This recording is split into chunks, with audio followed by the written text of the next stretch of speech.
देखिए, अब तक के पिछले वीडियो में हम लोगों ने सीक्वेंस एंड सीरीज के कुछ प्रॉब्लमों को किया था, जिसमें हम लोग जर्नल टर्म निकालना, जर्नल टर्म से कोई T1 निकालना, T3 निकालना, T5 निकालना, T7 निकालना, मतलब कोई एक टर्म बोल दिया कि T20 निकालना है तो वो कैसे निकाल रहे थे, इन पे बात कर रहे थे। ठीक है, और एक गिवन सीरीज को हम कैसे चेक करेंगे कि जो सीरीज दी गई वो एपी में है या नहीं, उसको भी आपको कराए गए थे। उन्हीं से क्वेश्चनों को ही आगे और बढ़ाते हैं इसी टॉपिक पे। तो देखिए, पहला क्वेश्चन दिया है, इफ an इक्वल टू इतना देन फाइंड a20। देखिए, पहला क्वेश्चन ये कह रहा है कि an इक्वल टू, आपको एक जर्नल इक्वेशन दी है n-2 इक्वल टू n+3, ये दी गई है। an का मतलब क्या होगा, nth टर्म, मतलब हमको जो गिवन है क्वेश्चन में जो गिवन है वो दिया है nth टर्म। क्या दिया भैया, nth टर्म दिया है।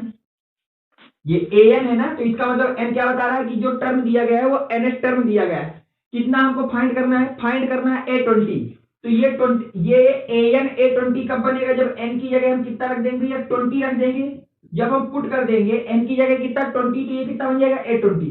तो यहाँ पे लिख दिया a20, और जहां जहां n होगा वहां वहां हमें कितना पुट करना होगा भैया, 20 पुट करना होगा। तो ये 20 माइनस 2 n कहता है 20+3, ऐसा हो जाएगा। जहां जहां n है वहां वहां मैंने किसकी वैल्यू पुट कर दी, 20 की। 20 क्यों पुट किया, क्योंकि हमें a20 निकालना है। तो a20 कब बनेगा, जब हम n की जगह 20 रख देंगे। अब इसको सॉल्व कर लेते हैं। तो 20 और ये 20 में 2 सब्ट्रैक्ट करके बच जाएगा 18, और यहाँ नीचे हो जाएगा 23। कितना हो जाएगा भैया, 23। अब इसको आप लोग मल्टीप्लाई कर लीजिए तो कितना आ जाएगा भैया, 360 ऊपर बन जाएगा और नीचे बन जाएगा 220, वो 23, नीचे कितना बन जाएगा 23। अब इसको डिवाइड कर लेना, जो भी आएगा वही आपका कौन सा टर्म है, a20 आपका वो टर्म हो जाएगा जो फाइंड करना था। पहला क्वेश्चन हो गया। ठीक, तो इस तरह क्वेश्चन अगर जर्नल टर्म दिया हो और जो चीज निकालनी हो उसके लिए मैंने बताया है कि सीधे वो चीज वैल्यू पुट करना आपको आना चाहिए। ठीक, अब चलते हैं अगले क्वेश्चन की तरफ। इसको मेरे दें, स्क्रीनशॉट ले लीजिए।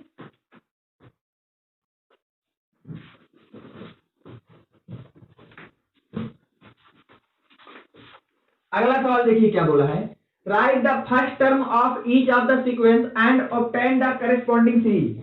जितनी भी आपको बोला है, ये जो क्वेश्चन दिए हैं फर्स्ट सेकंड थर्ड, इनमें आपको सबका फर्स्ट टर्म लिखना है। क्या लिखना है, फर्स्ट टर्म, और उसका यूज करके आपको जो कंडीशन दी गई है उनका यूज करके सीक्वेंस लिखना है। सीक्वेंस का मतलब एक ऑर्डर लिखना है, A1 A2 A3 A4, इस तरह से लिखना है कुछ। तो देखिए, पहला ही क्वेश्चन लेते हैं।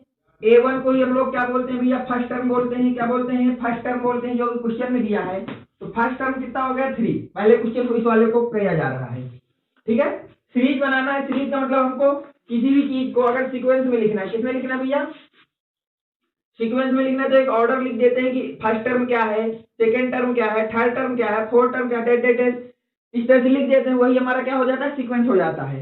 तो A1 आ गया। इसी तरह अगर A2 आ जाए तो काम हो जाएगा A2।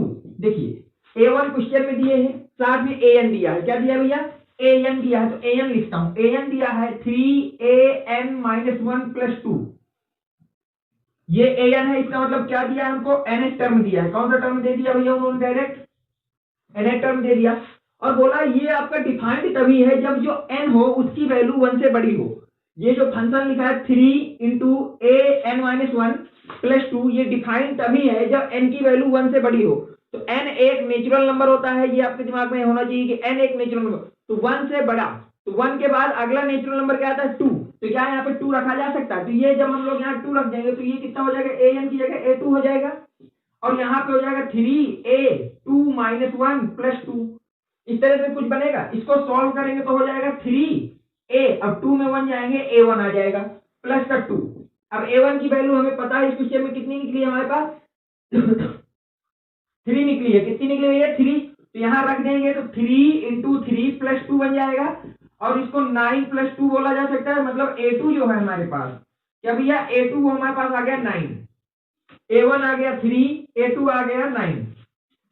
इसी तरह से मुझे कहीं से A3 मिल जाए। क्या मिल जाए भैया, लगभग अप्रोक्सीमेट 4 टर्म तक याद कर लेते हैं। 4 तक हम लोग फाइंड करते हैं। A1 फाइंड कर लें, A2 फाइंड कर लें, A3 फाइंड कर लें, A4 फाइंड कर लें। बस इसके आगे हम डैश लगा देते हैं और कह दिया कि इसी टाइप की कुछ सीक्वेंस बनेगी। तो A1 आ गया, A2 आ गया। अब A3 हमें लाना है। तो A3 कब आएगा, जब इस वाले n की जगह में 3 रख दूंगा। तो इसका मतलब यहाँ पे हो जाएगा 3a3-1+2 हो जाएगा। यहाँ पे ये होगा।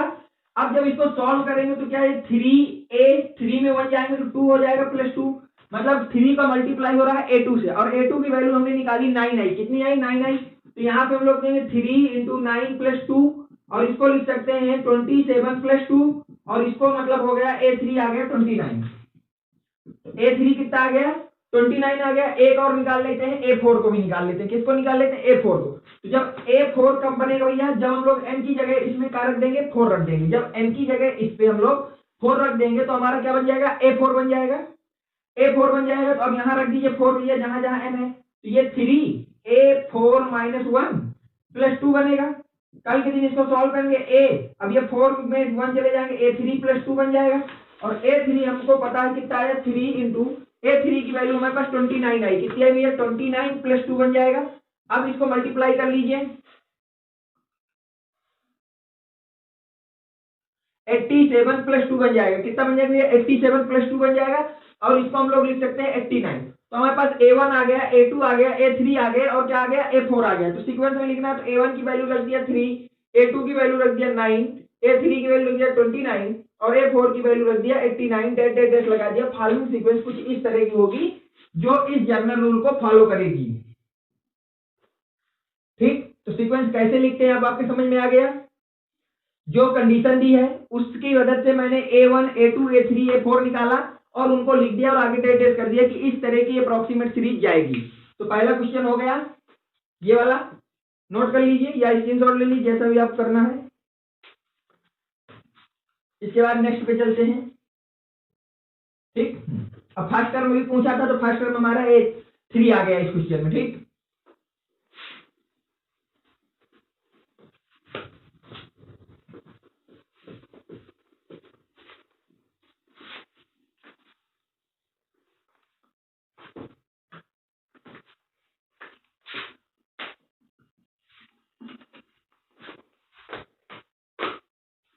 अगला देखिए क्वेश्चन क्या है। सेकंड में a1, हमको सबसे पहले फर्स्ट टर्म बताना है। हमको पता है a1 को ही हम लोग क्या बोलते हैं भैया, फर्स्ट टर्म बोलते हैं। फर्स्ट टर्म बोलते हैं, क्या बोलते हैं भैया फर्स्ट टर्म, जिसकी वैल्यू दी है -1। तो पहली चीज तो पता हो गई फर्स्ट टर्म, और साथ में बोला है सीक्वेंस में लिखना है। किसमें लिखना है भैया, सीक्वेंस में लिखना है करस्पॉन्डिंग सीरीज को। तो सीक्वेंस में लिखने का मतलब मैंने क्या बताया कि a1, a2, a3, a4 date date date की वैल्यू लिख देना ही हमारा क्या कहलाता है, सीक्वेंस कहलाता है। तो a1 आ गया। इसके बाद एक हमको इसी सवाल में बोला है कि जो an है वो है आपके पास an - 1, n इस तरह से डिफाइंड है, पर ये कब डिफाइंड है, जब n की वैल्यू 2 या 2 से बड़ी हो। क्यों, क्योंकि यहाँ पे कितना लिखा है 2 = या ग्रेटर देन, तो n हमेशा जब हम 2 या 2 से ग्रेटर देन लेंगे तभी ये फंक्शन डिफाइंड होगा। इस बात को पहली बात समझना है कि ये जो nth टर्म दिया है तो उसने साफ साफ बोला है कि ये nth टर्म तभी डिफाइंड है जब n की वैल्यू 2 या 2 से बड़ी हो, क्योंकि 2 के लिए इक्वल लगा दिया और 2 से बड़ी या ग्रेटर के लिए उन्होंने ग्रेटर देन का साइन लगा दिया। तो आपको फाइंड करना है a2, क्या फाइंड करना है a2। तो n के 2 या 2 से बड़ा तो मतलब 2 है, तो n = 2 रखिए इसमें, तो क्या ये a2 बन जाएगा इक्वल टू, इसको a2 - 1 = 2 लिखा जा सकता है। कल के दिन इसको लिखा जाएगा a1/2। a1 हमारे पास -1 है तो a1 की वैल्यू लिख दिया -1/2, तो a2 की वैल्यू आ गई -1/2। इसी तरह मैं निकालूंगा a3, किसको निकालूंगा भैया a3, तो जहां जहां n है वहां मैं 3 रख दूंगा, a3 - 1/2 3, तो ये लिखा जाएगा a2/3, और a2 की वैल्यू -1/2, तो यहाँ रख देंगे -1/2 डिवाइड बाई 3, तो ये कल के दिन हो जाएगा -1/6। कितना आ जाएगा भैया -1/6 आ गया। इसी तरह मैं a4 निकाल दूंगा, जहां जहां n है वहां वहां क्या रख दूंगा 4 रख दूंगा, a4 - 1 डिवाइड बाई 4 कर दिया, ये बन जाएगा a3/4, और a3 की वैल्यू है -1/6/4, और कल के दिन इसको लिखा जा सकता है -24, -1/24। तो सीरीज क्या आ गई आपके पास, a1 की वैल्यू हमारे पास -1 है, a2 की वैल्यू -1/2 है, a3 की वैल्यू -1/6 है, और a4 की वैल्यू -1/24 है। डेट डेट डेट कुछ इस तरह से सीरीज चलेगी। ये सीरीज लिख गई। ठीक, थर्ड क्वेश्चन की तरफ चलते हैं। इसका स्क्रीनशॉट ले लीजिए, लिख लीजिए जैसा भी आपको समझ में आए।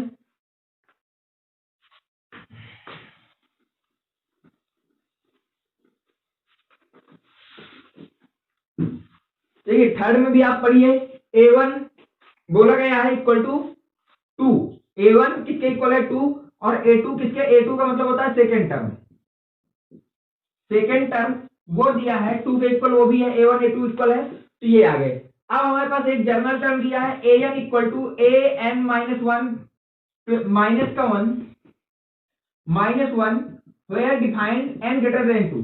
बोला है कि ये जो nth टर्म है, क्योंकि यहाँ क्या है an का मतलब उन्होंने हमें लिख के दे दिया nth टर्म, क्या लिख के दे दिया भैया, nth टर्म लिख के दे दिया, और बोला है कि ये तभी डिफाइंड है फंक्शन जब हमारी n की वैल्यू 2 से ग्रेटर देन हो या 2 से बड़ी हो।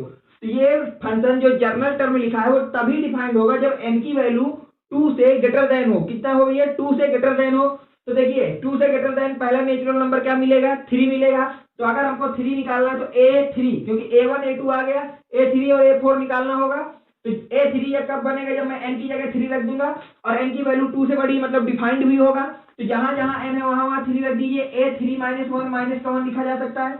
इसको कल के दिन आप लिखेंगे A2 माइनस का वन लिख देंगे, और A2 की वैल्यू 2 है। A2 की वैल्यू कितनी है भैया, 2 है, तो ये लिखा जाएगा 2 माइनस वन, जो कि करके कितना आ जाएगा, 1 आ जाएगा। कितना आ जाएगा भैया, 1 आ जाएगा। A3 ये आ गया। A4 के लिए क्या करेंगे, जहां जहां n है वहां वहां 4 रख देंगे, equal to A4 minus one minus का वन, ये फंक्शन लिखा है। ये कल के दिन क्या लिख जाएगा, A3 माइनस वन हो जाएगा। A3 हमारे पास कितना आया भैया, 1 आया, माइनस का 1 हो जाएगा, इक्वल टू 0 आ जाएगा। सीक्वेंस में लिखने का मतलब A1 A2 A3 A4 dash की वैल्यू रख दें तो सीक्वेंस हो गया। तो A1 हमारे पास 2 आया, A2 2 आया, A3 1 आया और A4 0 आया, डैश इस तरह से सीक्वेंस बनेगी। इसको देख लीजिए, स्क्रीनशॉट ले लीजिए। इसके बाद चलते हैं भैया नेक्स्ट सवाल की तरफ।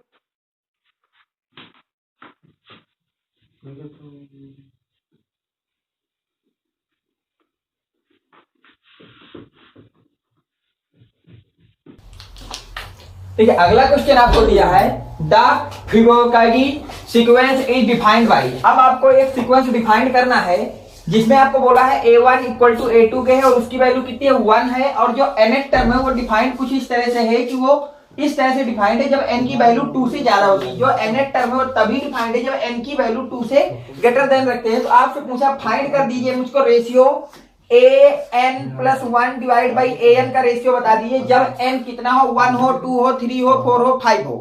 ठीक है, इसका मतलब जब आप लोग n की जगह 1 रखेंगे, n इक्वल टू 1 रखेंगे तो क्या बनेगा, n की जगह 1 रखेंगे तो बनेगा A1 plus 1 divide by A1। इसका मतलब ये बन जाएगा A2 बाई A1, ऐसा बन जाएगा। इसका रेशियो बताना है। इसी तरह मैं n की जगह अगर 2 रखूं, क्योंकि a से 5 तक का रेशियो बताना है, तो ये क्या बनेगा, A2 plus 1 divide by A2 बनेगा। इसका मतलब रेशियो एक हमको बताना होगा A3 बाई A2 का।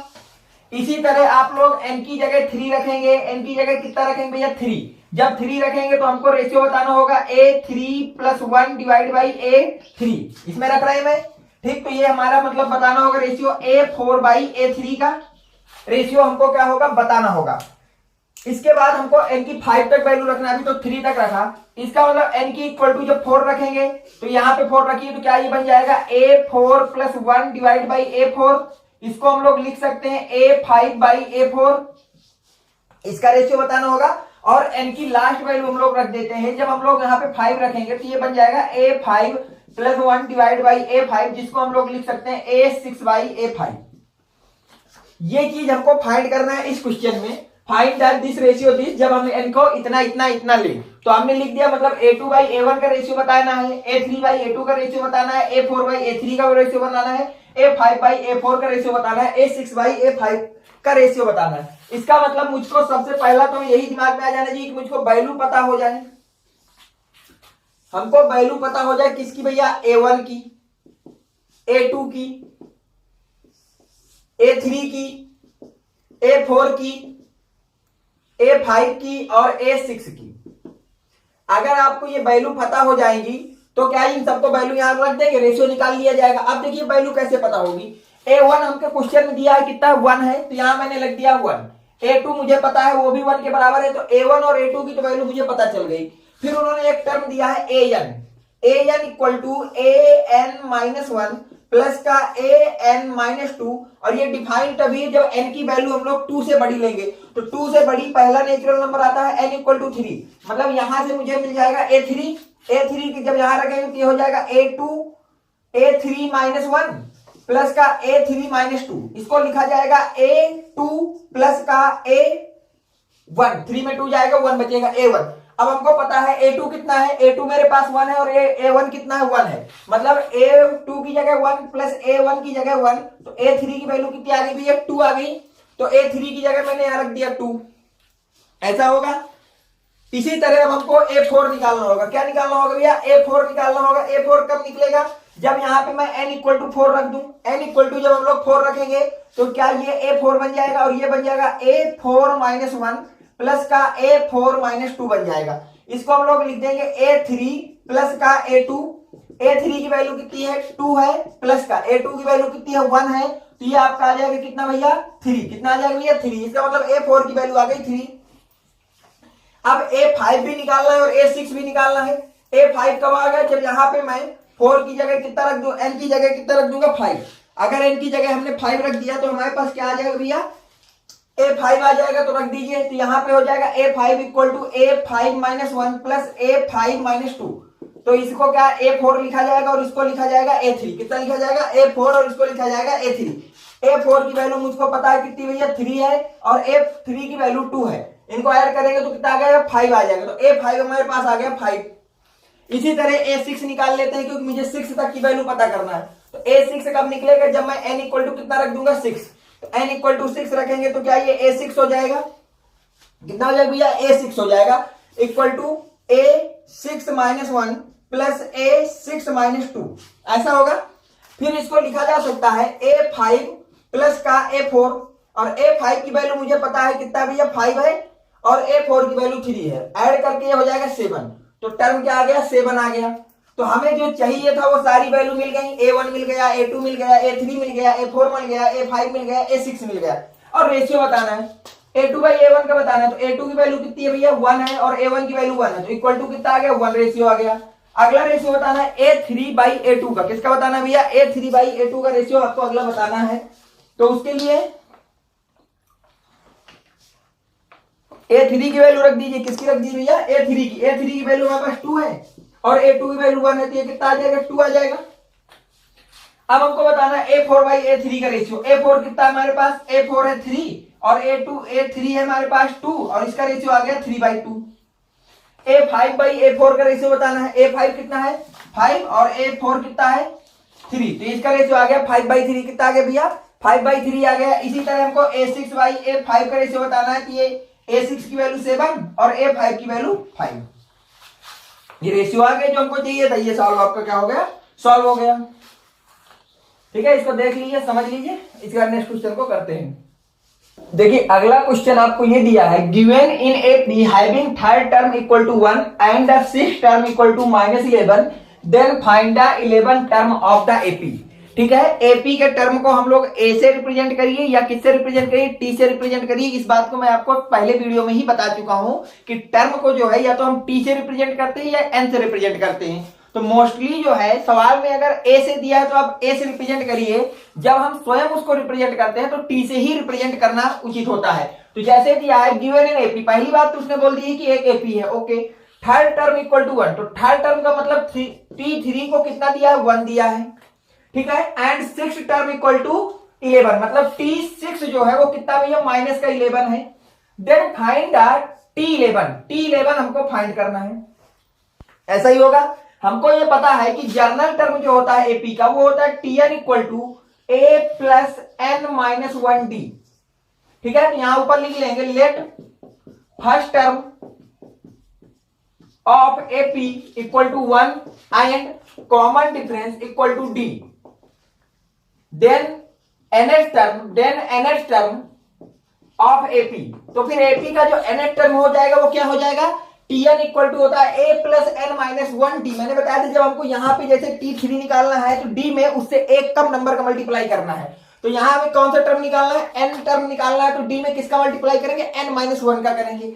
अब देखिए ये T3 कब बनेगा, ये T3 उस दिन बनेगा जिस दिन मैं यहाँ n की जगह 3 रख दूंगा, n की जगह 3 रख दूंगा, तो ये मेरा बन जाएगा T3 का मतलब हो गया A प्लस n की जगह मुझे 3 रखना है, -1 इक्वल टू D, ऐसा होगा। अब T3 की वैल्यू मुझे पता 1 है, तो T3 की जगह मैंने 1 रख दिया, 1 equal to A plus 2D, equation number 1 हो जाएगी। ठीक इसी तरह अगर आप n की जगह रख देंगे 6, कितना रख देंगे 6, तो ये बन जाएगा, इसमें n की जगह 6 रखिए तो बन जाएगा t6, कितना बन जाएगा t6, t6 equal to a plus n की जगह 6 रखेंगे तो 6 माइनस 1d, तो ये हो जाएगा हमारे पास a प्लस 5d, कितना हो जाएगा a प्लस 5d, और हमको पता है t6 कितना -11 है, तो एक इक्वेशन हमारे पास आ गई -11 equal to a plus 5d, equation number 2 हो गई। अब हम लोग क्या करेंगे, इक्वेशन नंबर 1 को सब्ट्रैक्ट करेंगे इक्वेशन 2 से, किससे सब्ट्रैक्ट करेंगे इक्वेशन 2 से, तो इक्वेशन 1 क्या है हमारे पास a plus 2d equal to 1, इधर क्या है हमारे पास a plus 5d equal to -11, जब सब्ट्रैक्ट करेंगे तो नीचे के साइन सब बदल जाएंगे, ये माइनस होगा, ये माइनस होगा, ये माइनस का प्लस हो जाएगा। अब सब्ट्रैक्ट करेंगे तो a से a खत्म हो जाएगा, ये कितना हो जाएगा माइनस का 3d बचेगा इक्वल टू उधर हो जाएगा 12, कितना हो जाएगा 12, इसको सॉल्व कर लेंगे तो d की वैल्यू आ जाएगी -4, d कितना आ जाएगा हमारे पास -4 आ जाएगा। अब d की वैल्यू या तो इक्वेशन नंबर 1 में पुट कर दीजिए, 2 में पुट कर दीजिए, तो हम लिखते हैं यहां से put the value of d from equation, या तो आप 1 या 2 जिसमें आपको पुट करना हो, मैं 1 में पुट कर दे रहा हूं, किसमें पुट कर दे रहा हूं भैया 1 में पुट कर दे रहा हूं। जब 1 में पुट करेंगे तो यहां पे 1 की इक्वेशन क्या है 1 equal to a plus 2d है, तो 1a प्लस 2 इंटू माइनस का 4, तो ये हो जाएगा 1a प्लस माइनस का 8, जिसको लिखा जाएगा 1 इक्वल टू a माइनस का 8 को इधर लाएंगे तो a इक्वल टू 9 आ गया, a की वैल्यू मिल गई, d की वैल्यू मिल गई। अब हमको कौन सा टर्म लिखना है t11, अब ये t11 किस दिन बनेगा, ध्यान से देखिए, ये t11 कब बनेगा, जब n इक्वल टू 1 रख देंगे 11 रख देंगे, n इक्वल टू कितना रख देंगे 11, तो n इक्वल टू जब 11 रखेंगे तो ये हो जाएगा t11, कितना हो जाएगा t11 हो जाएगा equal to a plus 10d, ऐसा हो जाएगा, तो यहाँ 11 माइनस 1 कर देंगे तो यहाँ 10 बच जाएगा, a की वैल्यू कितना है 9 प्लस 10 इंटू डी है माइनस का 4, तो इसको सॉल्व करेंगे तो 9 माइनस का 40, तो t11 इक्वल टू यहां से कितना बच जाएगा माइनस का 31, तो t11 ही पूछा था कि 11 टर्म उस एपी का क्या होगा, तो उस एपी का 11 टर्म क्या हो जाएगा माइनस का 31 हो जाएगा। इस सवाल देखिए इस तरह से इन सवालों को करते हैं, ठीक है, ये इंपॉर्टेंट सवाल है, इस तरह के काफी सवाल आपके बुक में दिए होंगे, तो करने का सिंपल सा तरीका है कि जो टर्म दिया है उनकी वैल्यू रख दीजिए, एक जनरल टर्म लिख दीजिए और उनसे दो इक्वेशन को आपस में सॉल्व करके first term and common difference को निकालने की कोशिश करिए, और इसके बाद जो पूछा है उसमें पुट कर दीजिए, ठीक है, इसको नोट कर लीजिए। नेक्स्ट सवाल की तरफ चलते हैं। देखिए अगला सवाल क्या दिया है आपका, given that is AP is AP Tm equal to 1 by n and Tn equal to 1 by m, then find Tmn। तो देखिए Tm का मतलब क्या हो गया, Tm का मतलब उन्होंने दिया है ms टर्म, क्या दिया भैया ms टर्म दिया है, क्योंकि जो यहां लिखा होता है वही टर्म होता है। Tn का मतलब हो गया ns टर्म, क्या मतलब होगा भैया ns टर्म, और पूछा है Tmn मतलब पूछा है mns टर्म, क्या पूछा भैया mns टर्म पूछा है आपसे, यहां तक कोई दिक्कत, ठीक है, इसको इंपॉर्टेंट कर लेना, ये काफी अच्छा सवाल है, कई बार ये सवाल आ चुका है आपके बोर्ड में भी, एंट्रेंस में भी कई बार एग्जैक्ट सवाल यही आया है, ठीक है। तो आपको देखिए Tm दिया है कि 1 बाई m के बराबर है, Tn दिया है कि 1 बाई n के बराबर है, और Tmn पूछा है, तो ms टर्म की वैल्यू दी है कि ये 1 बाई n के बराबर है, ns टर्म हमारा 1 बाई m के बराबर है, और ये किसके बराबर होगा ये पूछा है क्वेश्चन मार्क, बोला है एक एपी है, क्या भैया एक एपी है, तो हम सबसे पहले लेट करेंगे, let first term of an AP equal to A, मान लेते हैं कि किसी एपी का फर्स्ट टर्म कितना है ए, एंड कॉमन डिफरेंस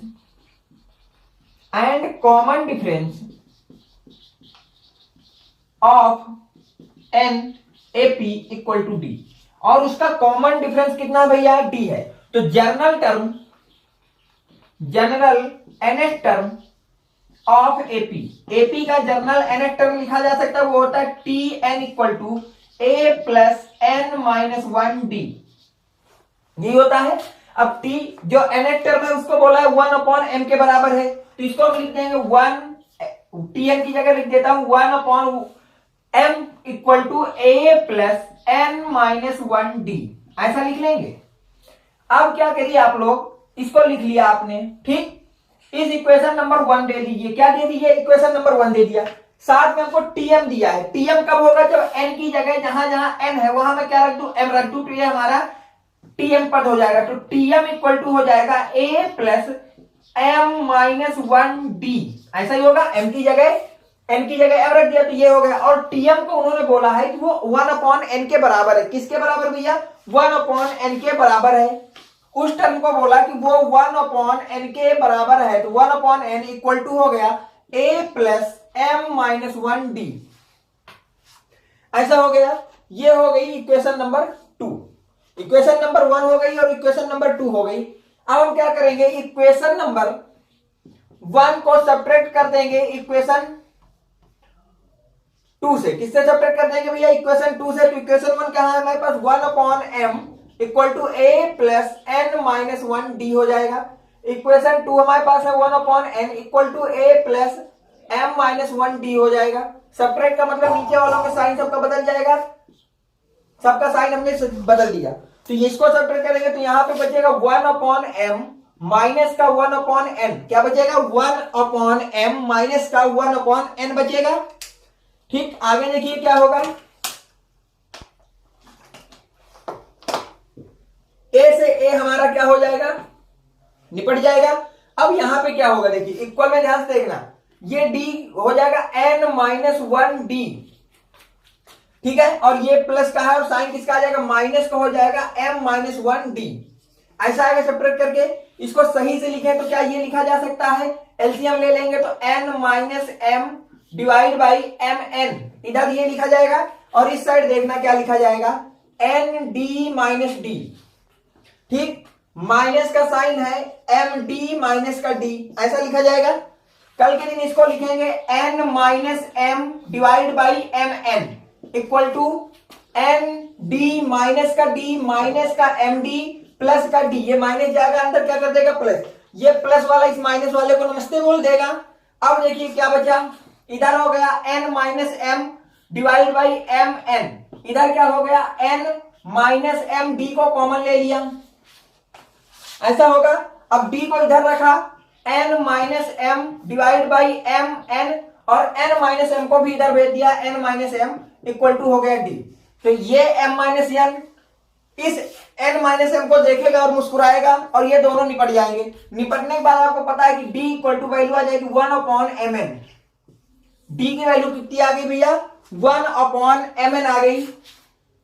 कितनी आ गई d की वैल्यू, 1/mn आ गई। तो थोड़ा इधर का पार्ट देख नोट कर लीजिए, तो मैं इधर का रफ कर देता हूं।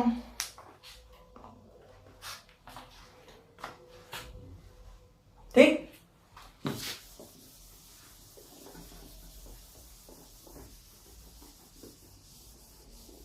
जो d की वैल्यू है मैं उसको ऊपर लिख लेता हूं दोबारा। तो d की वैल्यू हमारे पास आ गई 1/mn आ गई। कितनी आ गई भैया, 1/mn आ गई। अब d की वैल्यू की या तो इक्वेशन नंबर 1 में पुट कर दीजिए या इक्वेशन नंबर 2 पे पुट कर दीजिए। तो मैं इक्वेशन नंबर 1 में ही पुट करता हूं, put the value of d from equation 1। Equation 1 में पुट कर देंगे तो इक्वेशन 1 हमारे पास है 1/m equal to a plus n minus 1d। तो इसको लिखा जाएगा 1/m equal to a plus n minus 1 और d की जगह 1/mn आ जाएगा। अब इस वाले टर्म को पूरा उधर भेज देंगे तो ये 1/m माइनस के प्लस है तो उधर जाके क्या हो जाएगा, n minus 1 divide by mn, ऐसा बन जाएगा इक्वल टू a। अब नीचे एलसीएम ले लीजिए, क्या ले लीजिए, एलसीएम। तो एलसीएम आ जाएगा mn, mn एलसीएम आ जाएगा, इधर होगा n माइनस का n प्लस का 1 इक्वल टू a आ जाएगा। कितना आ जाएगा, वो a। तो ये प्लस का n है, ये माइनस का n है, तो दोनों नमस्ते कर लेंगे। अब यहां पे क्या आ गया, a की भी वैल्यू आपके पास आ गई 1/mn। a की भी वैल्यू कितनी आ गई, 1/mn आ गई। ठीक, तो a मिल गया और d मिल गया। हमको क्या मिल गया भैया, a मिल गया और d मिल गया। अब हम लोग क्या करेंगे कि हमको फाइंड क्या करना, फाइंड करना है mth term mnth term find करना है, तो उसके लिए क्या होगा, a प्लस ये जो फाइंड करना है mn माइनस 1 d, ऐसा होगा। a की जगह वैल्यू पुट कर देंगे, a की, तो a है 1/mn प्लस का mn माइनस 1 और d की जगह वैल्यू कर देंगे इसकी mn, ऐसा होगा। कल के दिन इसको लिखा जाएगा 1/mn प्लस, अब इस mn को अंदर मल्टीप्लाई करेंगे तो ये आ जाएगा mn divide by mn minus का 1/mn, माइनस का कितना आ जाएगा भैया 1/mn आ जाएगा, माइनस का कितना आ जाएगा हमारे पास 1/mn आ जाएगा। तो ये mn इस mn से कट जाएगा, तो यहाँ पे और ये माइनस प्लस वाले को काट तो बचेगा 1, कितना बच जाएगा 1।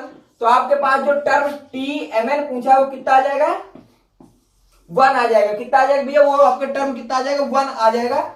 ये आपका क्वेश्चन सॉल्व हो गया। तो देखिए कितने आसानी से फाइंड किए गए, जब हमको दो टर्म एपी के दिए हों, जब एपी के दो टर्म दिए हों और कोई थर्ड टर्म पूछ रहा हो, तो उन दो टर्म की मदद से आप लोग फर्स्ट टर्म निकालिए और कॉमन डिफरेंस निकालिए। क्या निकालना होता है, फर्स्ट टर्म निकालिए और कॉमन डिफरेंस निकालिए। और किसी भी एपी का अगर आपको फर्स्ट टर्म और कॉमन डिफरेंस पता चल जाए तो उसका कोई भी टर्म लिखा जा सकता है। ठीक, इस सवाल को नोट कर लीजिए। अब जो भी सवाल है वो आपको अगले वीडियो में कराए जाएंगे। Thanks for watching, next video coming soon.